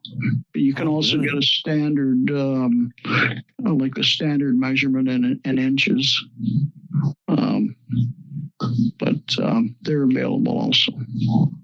Okay. Thank you. Thank you, Ed. This is Cindy. Yes, Cindy. Thank you very much for a great presentation. I wanted to know a couple things. My best friend does woodworking, and we live in a national forest, so she gets her wood from all the trees for free, which cuts down expense. But I wondered how you were able to afford this equipment. It's massive. And also, when you go outside to so the sawdust doesn't affect your lungs, do you have your carport covered because of the weather? No. Well, let's go to your first question about the expenses. Mine was acquired over the years. I'm not a rich guy, but once I got to know my local rockler back in the day, I used to go down there with the students and stuff, and I started wanting to buy some tools. And the stuff that they have on the floor is supposed to be like their showroom. They want to show their latest and greatest and get the greatest amount of money for stuff. So I just, I got to know the people. And when they were changing out their showroom, like bringing in the newest models, I was always like, well, let me know when you're getting rid of this stuff, blah, blah, blah. And one day I went in there and I got a $700-800 Powermatic table saw. I got it for $325. Wow. So that was one deal. Then their drill press. And he asked me, how many table saws do you want? We got 3 of them. I just need one. But then I said, I'm interested in a drill press. He says, well, come back, blah, blah, blah. So I came back and I got it $300-400 drill press for $120 because they were closing it out and they didn't have to store it. They didn't have to find a thing. It was sold. It was just, so I got lucky in some of that area, but not everything was granted to me like that. The tools that I found that I liked, that I needed, not that I thought that I needed, that I actually had to have, I would just wait and get one item at a time. And I stayed in the ecosystem of the batteries. If I had a battery operated tool, I would stay in that. So I wouldn't have to spend $60 extra for this. But it was basically a guy was going to build a fence and he bought a brand new chop saw, and then all of a sudden he realized he didn't like building fences, so I bought it from him, and I had that for 35 years. Wow. So you can some people do get out the credit card and pay, but I don't make money at my woodworking too much. No. Sometimes when I do sell some stuff, it just allows me, I have a $400 to go buy some new wood to start something else that I want to do or something. So just like someone who's crocheting or doing other stuff, you have to go to the store and buy some more stuff. So it just subsidizes you a little bit to keep doing what you like to do. Maybe buy a new blade, sharpen some stuff and get some more product and stuff like that so you can do what you like to do. But it's nice to find when people are interested in stuff. And like when I did the ACB convention here in Minneapolis, I sold some M&M machines and I sold over $700 worth, and my hotel bill for enjoying the time being down there was $700. So it was like a trade. So did I make any money? Well, but it didn't cost me $700. It cost me more to go out and have dinner, but Yeah. But yeah, it's a hobby. It's a fun thing, and I'm not trying to, write it off as a job or anything like that. So that's a whole nother podcast. Yeah. What about the carport? My carport, I have a 6-car driveway. That's about. It's not that impressive. My house was built in 1952. It's just that I'm on a corner lot and it goes down and curves down to the street. So the top part is all flat. And in front of me are no houses. And on the side of me, there's another road. So I don't have the problem of neighbors upset that I'm cutting wood while they're trying to have a picnic. So I have no problem like that. And I just push it out. I don't have a car. I don't drive. And when it rains, I'm done. I go back inside. I don't cut inside hardly at all. I don't like dust because it's all about the health and the breathing. Some people buy a dust collector and vacuum and minimize this, but I don't want to spend $2,000 and then another $100,000 for a thing in the air that purifies and does all that. I'll just open the doors and go outside and, it's stuff like that. But I always clean it up. I always clean up the driveway with a vacuum and my area. And since it's a corner type of between the garage and the house, it always goes in the same area. So the wind kind of churns it into this area. So I've gotten used to that. And even though it takes time to clean up, it's the best thing you can do, because then you don't go out and get the mail and know there's a mess over there or something like that. So it's part of taking the time to do things so you don't have a trail of everything you've done over the last week. Well, another idea just you might think about is my friend, she goes to the dump all the time and salvages wood for nothing.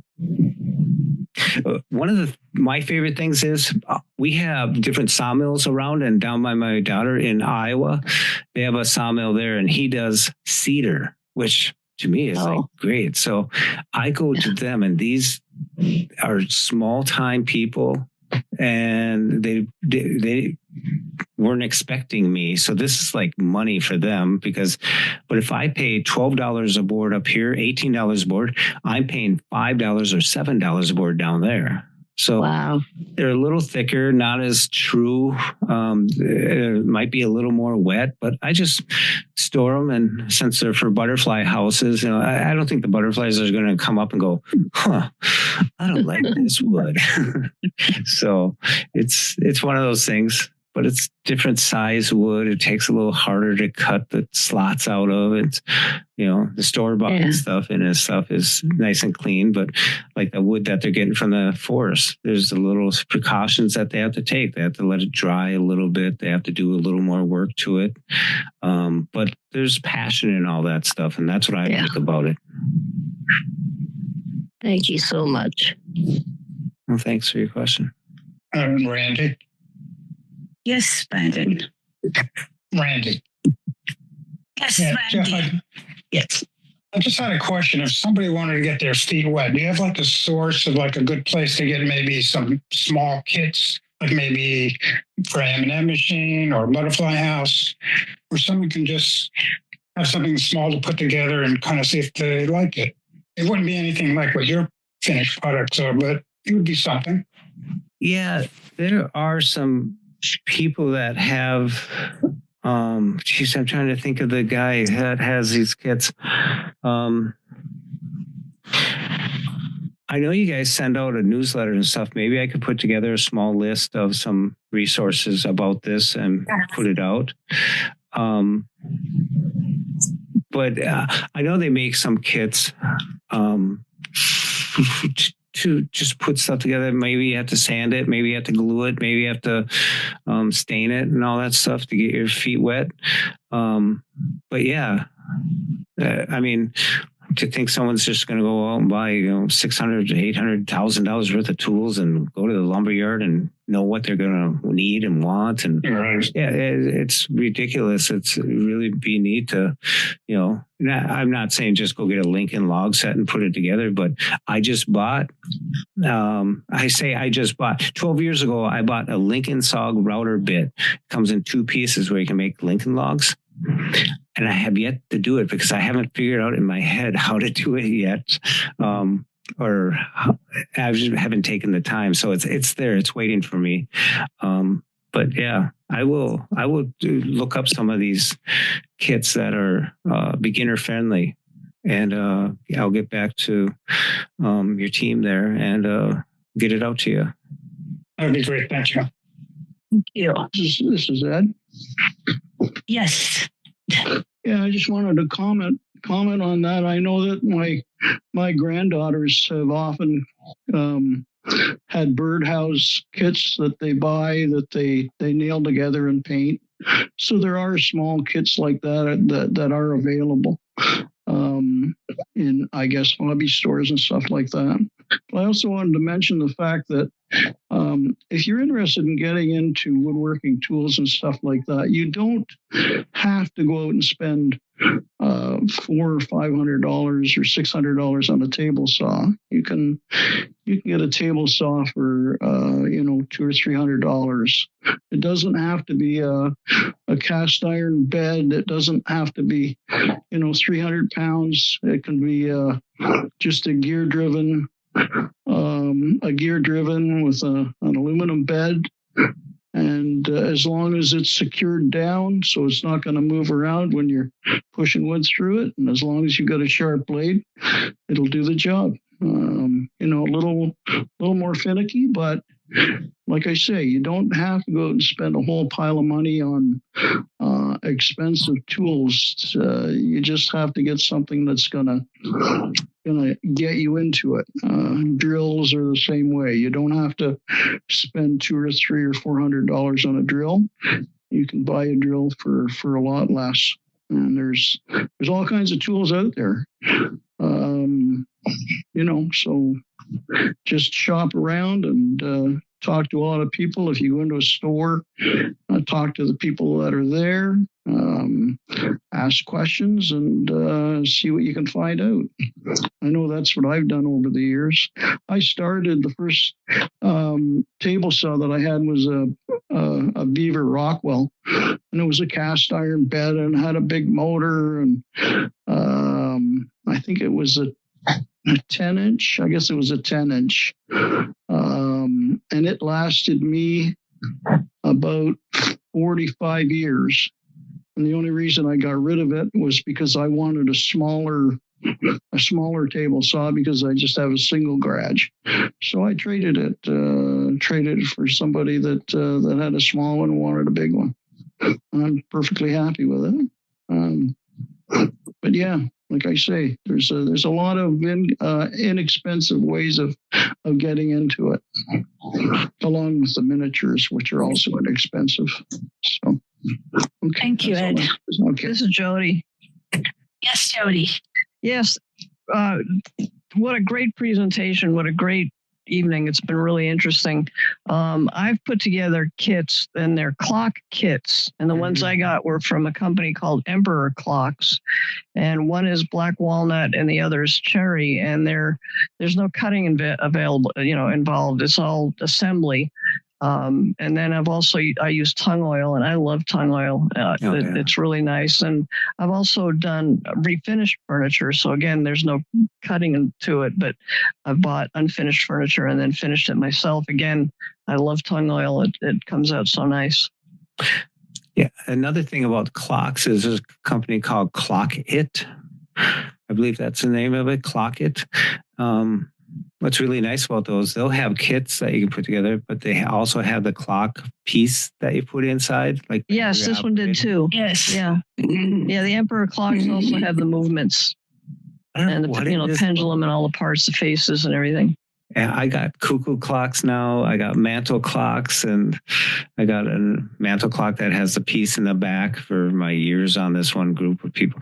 I don't know what it is about clocks. I like them. I just got a I do too. watch. I do too. And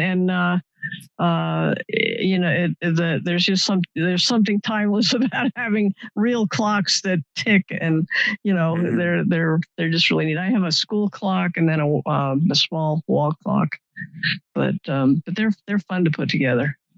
I can't believe here I'm a Apple. I used to be an Apple fanatic in a sense. I've tamed that down over the years, but I just bought a Seiko Braille watch. But it's that tactile. That's what it does. It tells me the time. It's just, it's not going to say, Jeff, you haven't moved lately, or hey, Jeff, you should stand up, or it just tells me the time. And my granddaughter was across from me and said to me, "Wow, I really like your watch." She was looking at a watch, not an Apple Watch or stuff. So I like it. Yes, I see now tactile cycle watch. It's very beautiful. Yes, Steve. Hey, Jeff, you need to get up and get moving, guy. In case you don't have a clock to tell you, I'll be right here for you, but I'm right here for you. Thanks, Pete. This is Derek. Yes, Derek. Thank you, Ina.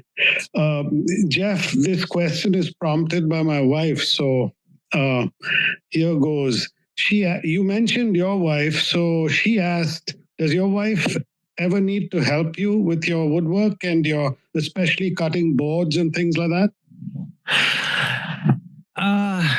she will offer, but I think it's one of those just feigned things like you should offer. No, it's my area. She has a few things that she does, and it's kind of like just my thing. I will always though bring it in if I'm at the point, like tongue oil is it soaks in and then it layers up a little bit and then it coats and then it reaches a new level of all this. I always have her investigate it because she says I don't clean the counters very well. She says you got to feel the counter to make sure they're clean. So she'll come out to the shop and I'll have them check, see if they're good enough yet.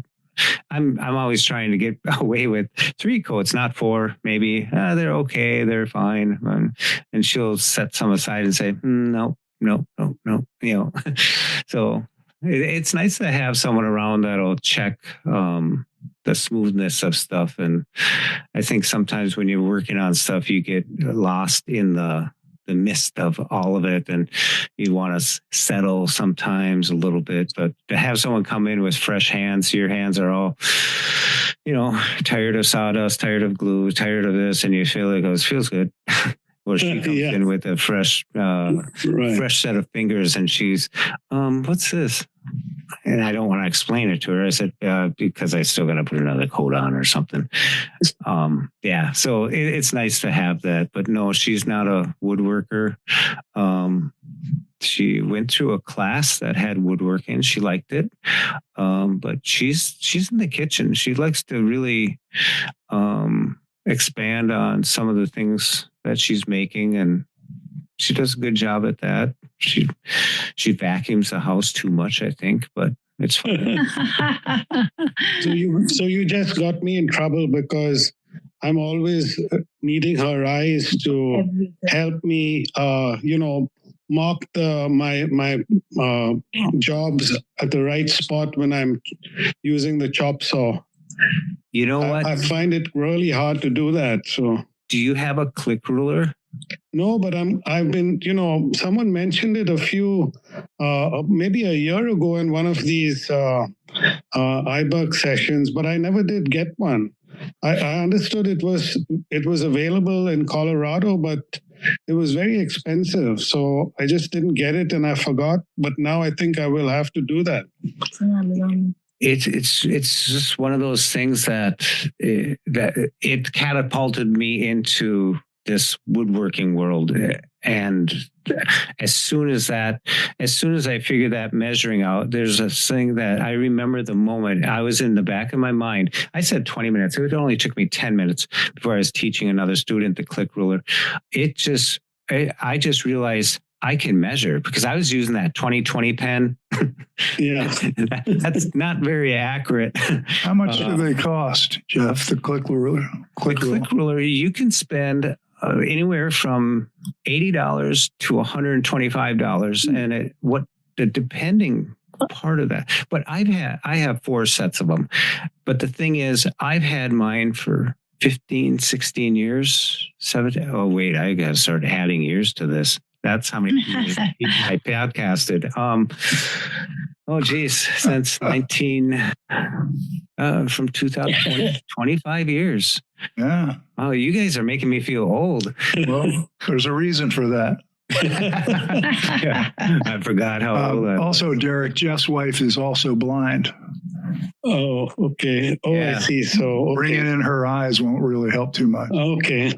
Well, the thing is about bringing in someone with that sight is they said, you want me to do that? You want me to do that? You want me to do, it's like, no, I just wanted you to visualize this. And then, well, you're going to cut that. I can, and they want to take over because they may think you're blind. They might think that you can't do certain things. And here around them is like 6 projects that you just finished and they don't think you can, sharpen a pencil. Oh yeah, I have that problem too. Yeah, you're right. Andy, we probably have just time for maybe one more question here. Yes. Yes, Pat. You're going to be the last question. We can't hear you, Pat. I'm trying not Okay, to now we can hear sneeze you. loud. Yeah, I was trying to sneeze there. I enjoyed your presentation. I have listened to a lot of your podcasts. I always like the titles. They always fit in with whether woodworking or things like that, even though that isn't what the topic's about. But I did enjoy it, and you're a wonderful speaker, and thank you. I don't really have a question. You're welcome. And I will give you a gesundheit when that sneeze happens. Okay? Pardon? In advance. This is Brian. I have a quick comment. I gotta say thank you to Jeff. And well, you also, Jeff, know Albert Ruel. Oh, yeah. And because Canada. 5 years ago, I was still using a talking measuring tape and I hated it. And you talked me into the click ruler and I love it. And Albert. Yeah. He's out in Canada, New Brunswick, Canada, out west. Yeah, Vancouver Island. Vancouver Island, that's right. Good guy. I still see him on the chats that we have. Yeah. Good guy. Well, thank you. Thank all of you. It's really nice to listen to your questions and stuff. I really like the idea about the small tools as well. That's something interesting. I want to look more into that. And because not everybody has the space to do it. And that's the biggest problem about woodworking is space and the noise, the mess. But with small stuff, it's a lot of neat stuff. That clockwork stuff is really neat. Little jewelry boxes, little gifts, toys, good stuff. So thank you. Hey, well, thank you very, very much, Jeff, for your presentation. It's wonderful. I know I learned a lot.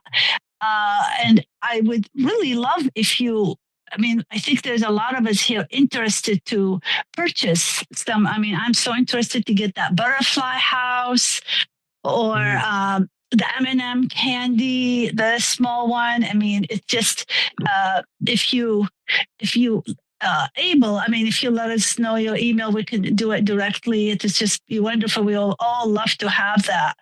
And I would like to thank everyone for coming today, joining us, and Sandia, Michael, Pete. Thank you, Michael and Pete, for billing me out when I got unmuted. But especially Jeff, it's really wonderful having you and share with us and take our questions. You are quite inspiring. Thank you.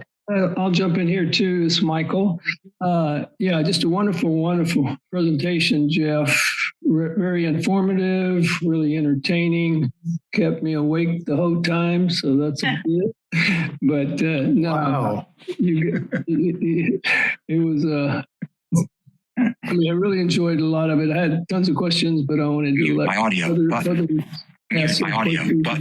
get them in there. But thank you again for sharing your time with us and just being a part of the program, and continue to look forward to hearing more from you.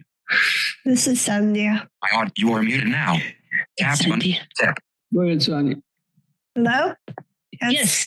Exactly. I just wanted to echo what Michael said, and thank you so much for coming tonight. And I think you're going to encourage people to try things that they may not have been ready to try. And that was kind of the whole idea. So thank you so much. You're welcome. Thanks for asking. And I really enjoyed being here.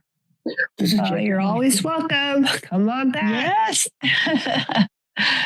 You guys have a great platform. This is Jake. I have a question.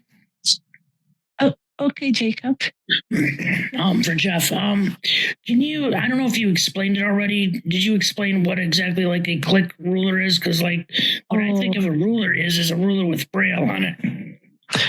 This is a tube. Picture a tube that's maybe not even a half-inch thick, and then there's an insert that slides into it, so it'll expand outward or push in. And every time you push it out just a little bit, it does a click. That's a 1/16 of an inch. So if you pull it out all the way, it's 6 inches. And if you feel right before it goes in, there's like a piece of rice. It's tactile. And if you move it to the next piece, now it's 5.5 inches. If you move it to the next tactile piece, now it's 5. But if you just click it in, so you hear one click because there's a screw thread and then a spring-loaded thing that rides on it. So every time you push it in, it goes click. That's a 1/16. So you can count the clicks, you can feel the bumps, and on that tube, there's a block on the other end that's just 6 inches away from it too. And the block is 1/4 of an inch thick. So you can measure 6 inches plus pull it out all the way. There's 6, that's 12. Plus if you do an inside measurement using that block, that's 12.25. So you can take all the way from 12.25 on this thing and incremental it to 1/16 of an inch. And then you can add 12-inch extensions to your hearts, until you run out of them. And so I use those for measuring pretty much everything that I do. So do you have to have different attachments to add the extensions, or? They screw on. It's just a aluminum tube, solid, and there's a thread on the other end, one end, and hollow on the other end with a receiving thread. So you just add it to the end of the click ruler, then add another one on, keep adding them on, depending on how much you're going to be measuring. And then you set it up, you measure it, then you can lock it down with a knurl screw. So you hold it in position, bring it over to your saw, your chop saw. You want to go 5 feet 4 inches and a half, and you bring it up, you slide the wood down along the fence, and you set your blade down a little bit, and it goes tink. We used to say that's tinkage. And you hit it. When it goes tink, then you lock it, you remove the click ruler, and you cut, and you're at 4 feet 5.5 inches long. Okay. It's just like making cutting one perfect and then using that and setting it up on top of a board to measure it for the next one. So that's what I use it for. It's a template that you can move to any measurement that you want. That's the first tool that they put in my hand when I was at the training. He gives it to you in hand to figure it out and tell you the measurements. So it's the very first thing you do when you are doing woodwork. Okay, so when you do it, it starts at 1/4 inch, but then do you have to add stuff to get to the 12 inch, or is it all combined until you add the other stuff? Well, if I just want to do a 1 inch, I just pull it out so I come to the second tactile piece, which is 1 inch, and there's a block on the end of that. So I touch it up against the edge of a piece of wood. That's 1 inch. Now, if I take the whole unit and slide it down to the next block and then butt that up against the wood, I got 6 inches plus that one. So now I'm at 7. So if I pull it out the rest of the way, 5 more inches, I'm at 12. So then if I add an extension, I go to 24. And if I retract it back or go to the other block, I can subtract 6 inches or incrementally by 1/16 by pushing it back into its holder, the tube. So it's once the light goes on, once you figure that out, it's like, oh my gosh, I can measure this. And you'll be walking around the house measuring the door. How thick is my door? How thick is the countertop? And because you can. And that's the amazing thing about it is it opens up that opportunity to measure things. And here's a tip. Cool. If you're a guy and you hold your finger out and touch something, and all the way back to your nose is 36 inches. If you're female, it's about 33 inches. And that's forensics. That's not anything miracle. A lady that was selling me some material for fabric showed me that. She shifted her material that she was measuring, and she flings her arm straight out and keeps going back and forth. She was counting yards, but because she was female, she didn't hold it near her sternum. She held it off towards her hip or the opposite hip. So she would add that 3 inches. And I remembered that, and I do that, and I test it. It's pretty accurate. AFB sells that? Oh, no, you can go home and try it everywhere. That's your lesson for your next meeting. Come back and see if it worked. Touch. No, the NFB. He's talking, I think, about the tool, right? The NFB. Oh, yeah. Yeah, the click ruler. Yeah, the NFB click ruler. Sells it. and the adaptation store out in California, the Lighthouse. They sell it. I know it's online for that. Okay. Thanks, Jeff. Appreciate Thank you very much, Jeff. Thanks, everybody. Have a good night. Thank you. Remember Monday. Thank the you. Celebration. Take care, Jeffrey. Good Take care, job, Pete. Yeah, see ya. See you, Doc. See you, bud.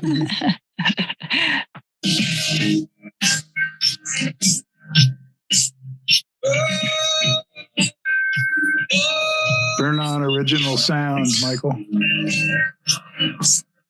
Yellow echo.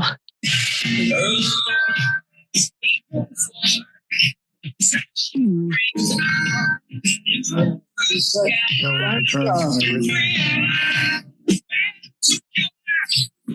original. All right. Bye. Bye-bye, everyone. Have a nice weekend.